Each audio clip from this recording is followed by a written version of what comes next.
So Maxie, this is Cookany or something. Cookany something, is it? They say? Yeah, Cookany. Cookany, okay. Yeah, and probably one of the many ghost towns, mining ghost towns in Australia, right? Well, yeah, it was big in its heyday, I believe, but just a few old buildings and the local pub now. What's the population back then? Well, 3,500 in town, and they say as many as that out in the bush, you know, prospectors. 7,000 people?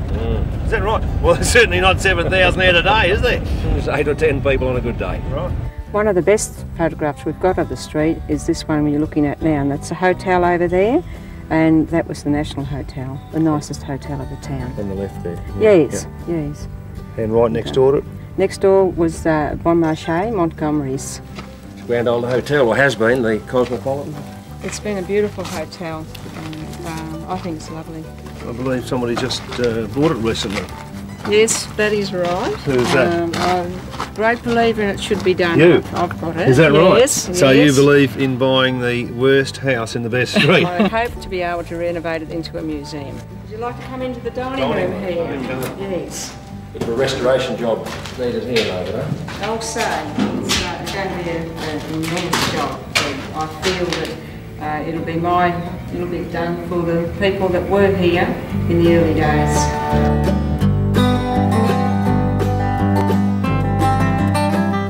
Hotels, how many of them? 7 hotels. Breweries? Yeah, 1 brewery, and they even had a licensed workers' club. And very rich little town. Yeah, it's hard to imagine, isn't it? But I mean, fortunately, there are still the relics around, so it's a beautiful old place for tourism, isn't it, to come and... It is, yes, it's well worth it. People can't believe that this town, like on a Saturday night, you couldn't get into the shops. It was just full up people, 2 bands playing, dancers in the hall, and they were very musical. Everybody played music, all instruments. It was wonderful. You know. Here's me talking as if I was here, but I would like to come back on a Saturday night. I suppose that's one of the reasons you're here. You feel part of the old scene, do you? I do. I get swamped sometimes in the history of the place, and I think that everybody that appreciates what the early pioneers did, and a lot of people get confused because they keep saying the old-timers. They weren't old-timers. They were young people that came out. There were some older people amongst them, but they were young people that were willing to get out and explore. Find their fortune. Adventure. And a lot of them didn't. A lot of them perished. And the women came up here and worked with their husbands, had the babies, buried their babies, and worked so hard. And yet they were still happy. You know, they were wonderful people. A lot of history here, Max. There's a lot of history, Ross. I think there's a bit of history sitting in that chair over there. Interesting old fella. There you go, and you look like an old sea dog. Well, I wonder why that's... Yes, I am really. I worked with the BP oil company in Scotland, you know. Ran tankers from this sort of thing, you know. But I've given, well, I give that up. Well, they gave me up, actually, a few years ago. And so I decided I would take up gold prospecting and clear up all the gold here, you know. Yeah.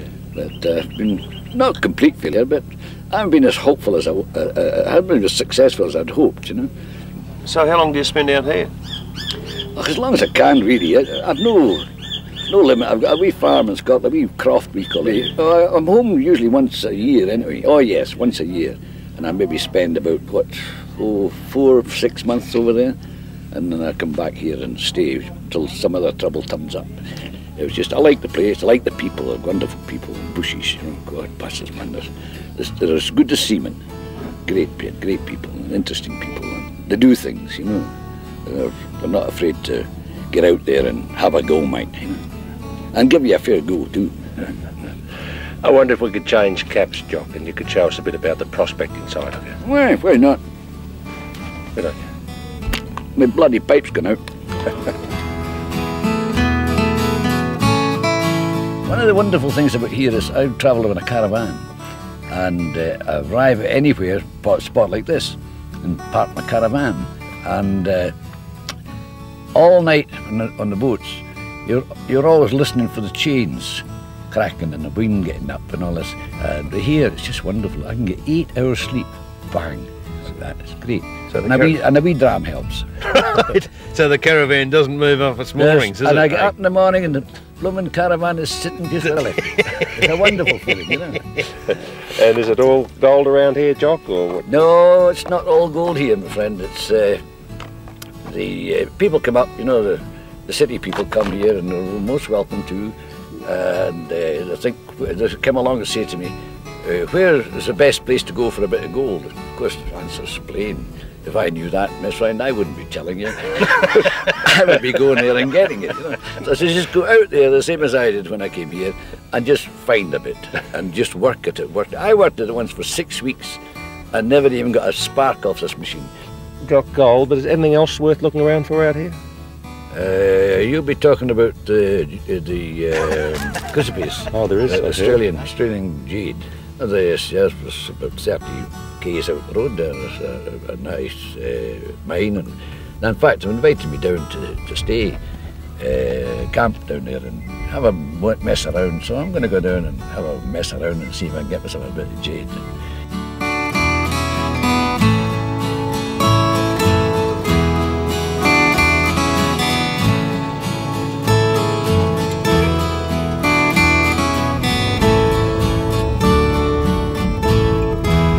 Impressive stuff, Owen. Much of it around? There's quite a bit here, yes. It's the sort of material that you need to find a great quantity of. What is it again? Chrysoprase. Chrysoprase. Yes. Jade, another name? Another name would be Australian Jade, yes. Australian Jade. Australian Jade. Yes. Who are your customers? Our main customers are from the Asian countries. We deal in Hong Kong, we deal in Japan, we deal in Korea, India, and a little bit in Thailand. We're just starting to expand into America at the moment, but Americans sort of prefer red stones, but we're programming them slowly. So what happens to it? What is done with it? Do you simply ship it out in this form, or? Well, we tidy it up a little bit. I mean, you can't sort of send a person a 90% rock and 10% of the actual stone, so we have to tidy it up a little bit, and we just put it into a container and ship it from here. Well, the big question, Owen, what's it worth? Look, the price can vary from what we call the super grade, which could be worth up to $1,000 a kilo, down to the lowest possible grade, like the stuff Ross was just showing us then, which would probably be worth $1.50 a kilo. And then, so how much do you ship out of here? In recent times, I think about 400 tonne. That's good money. Ching, cash register. Ching. But I didn't say that was all the best quality. No, but it's still a good living, I suppose. It's not a bad living. It's a hard life, but yeah, it's profitable. It would be, yes. Apart from what you make out of it would be a tough life. So, Owen, this is pretty rare. There's only 2 or 3 mines in Australia. That's what I'm led to believe. There's a couple down the road. I don't think they have a lot of production, and there's one in Queensland, the Marlborough mine, and that gentleman manufactures everything that he mines. So. Right, well, you take it out and buy it. Whereas we only sell it in the rough product. We don't cut any of our own material. It does carve up into some pretty nice stuff. Well, the lower quality stuff they do carve up. They carve lizards and frogs on top, leave some of the rock and make the Chrysoprase the actual lizard or the snake or whatever they do. And the better stuff they actually make into jewellery, which would be rings, pendants, earrings. Watches? Watches we do make as well. We have these done by the Chinese. They cut them and we put some quartz movements in, and I think you'll find they're very attractive. And this would be the middle of the road stuff. So you've got 2 leases here? Yes. So how long can you keep going? Oh, as long as my body holds up. Yeah, I suppose that's the big thing out here, isn't it? Yeah, but there's enough to probably keep me going for my lifetime anyway, which I don't intend to spend all here, but anyway.